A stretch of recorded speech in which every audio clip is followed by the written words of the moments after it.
A coalition of major labour unions, opposition parties and activist groups are continuing a campaign of strikes and associated protests across France.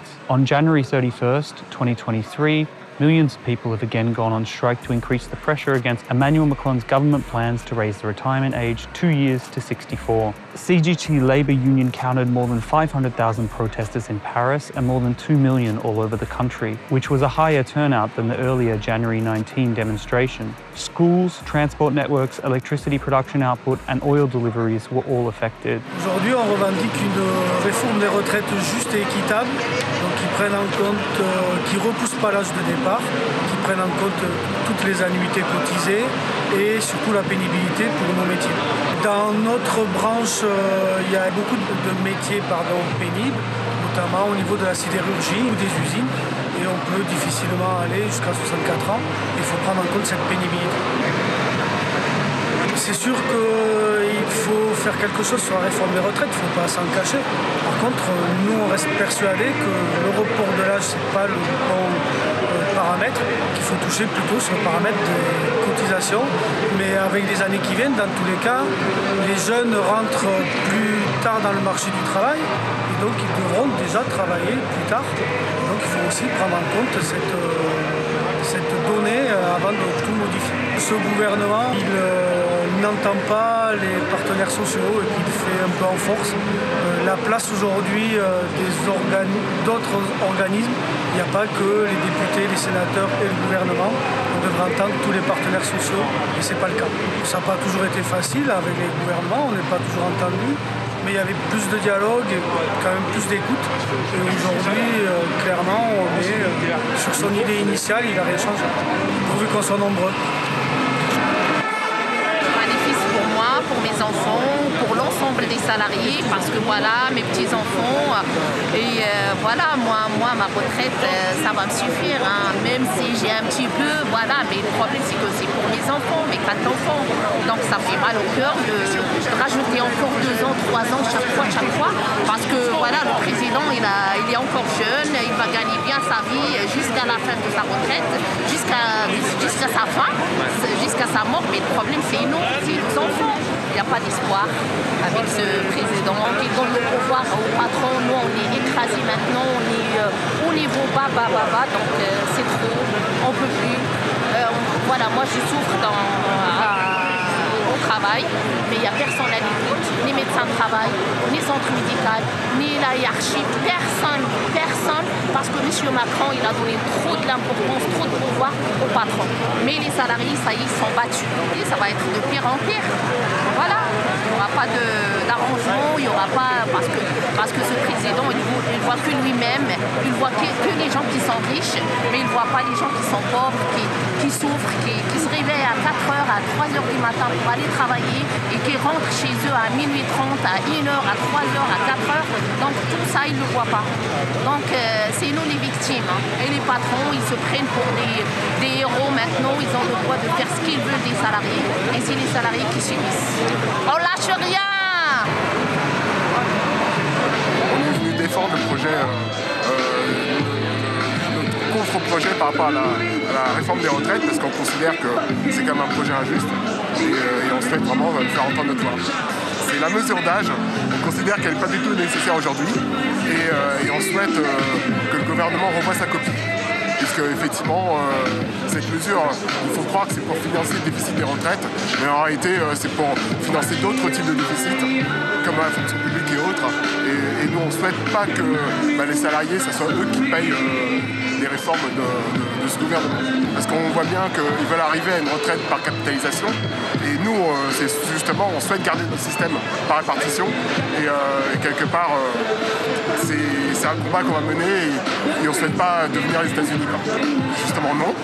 L'intérêt du champ des combats, c'est qu'on a encore foi dans l'avenir et qu'on souhaite que le chemin qui est emprunté, qu'on arrête d'y aller et qu'on prenne d'autres chemins et d'autres voies.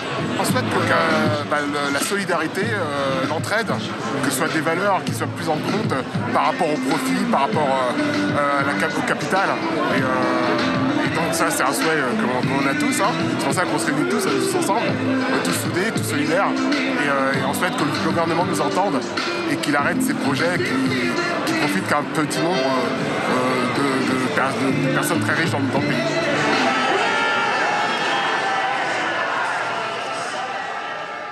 In 2010, right-wing President Nicolas Sarkozy raised the retirement age from 60 to 62.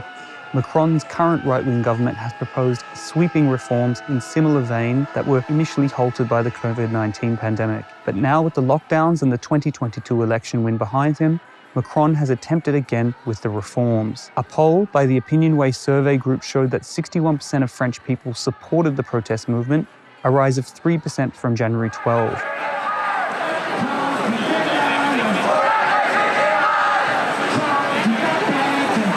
Moi, je suis vraiment contre la réforme qui est vraiment injuste en fait à plein de niveaux. Enfin, c'est vraiment, il suffit de regarder vraiment la manière dont le gouvernement n'écoute pas justement la majorité des citoyens. Quand même, la réforme, plus de 9 actifs sur 10 sont contre la réforme. Il y a vraiment plus de 60% aussi de la population qui est contre la réforme. Et eux, de toute façon, ils prouvent encore une fois, ils s'entêtent depuis même 50 quinquennats. Ils nous ont prouvé qu'ils étaient vraiment peu à l'écoute des citoyens, que ce soit sur des décisions climatiques, que ce soit sur des décisions sociétales, etc. Et là, notamment sur cette réforme, il y a encore à nouveau une grosse mobilisation citoyenne, une grosse mobilisation aussi parlementaire, etc.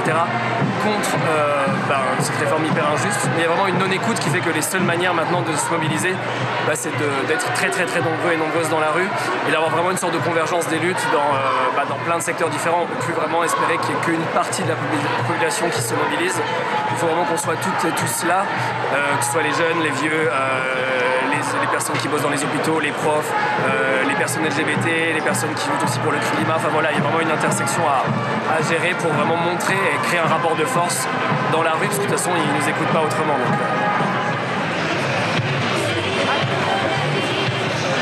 Aujourd'hui, on est solidaire déjà de toutes les professions contre cette réforme qui nous paraît totalement injustifiée et injuste.